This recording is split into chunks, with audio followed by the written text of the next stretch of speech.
I was speaking to a man. Very interesting discussion on an aircraft. Normally, we travel quite a bit, so you get to meet people, and when they ask you, what do you do? You tell them, no, I'm a religious person. I try to, teach people a little bit here and there, myself as well. So I was discussing with this man. He tells me, I'm an atheist. I said, okay, so what do you believe? He says, I believe when we die, we're just returned to nature. So I said, okay, when you die, what have you told those whom you leave behind to do? He says, I will be cremated.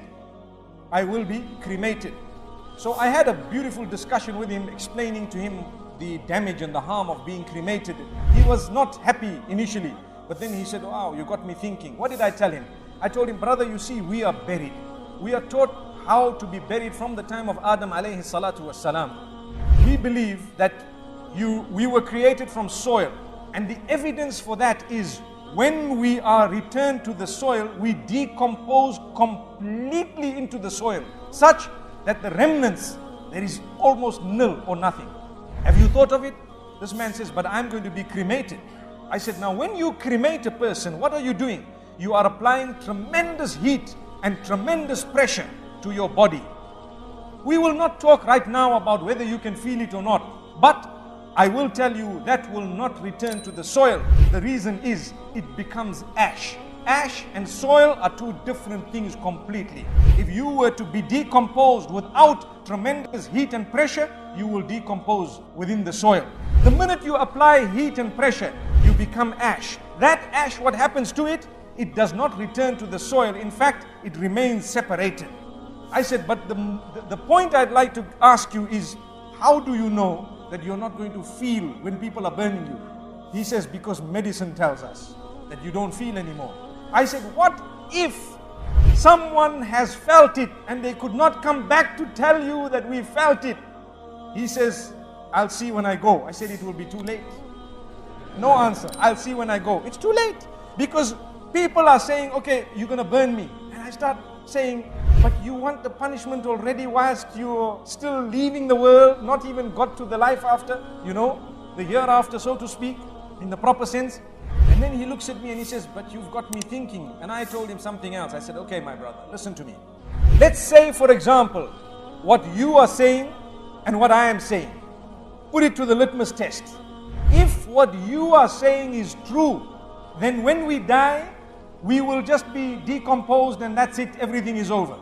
What is the possibility and probability of what I am saying to be true? Is there any probability? He says, no chance. I said, okay, when I die, if I was a good man who worshipped whoever made me, I call him Allah. I call him Allah, Allah the worshipped one.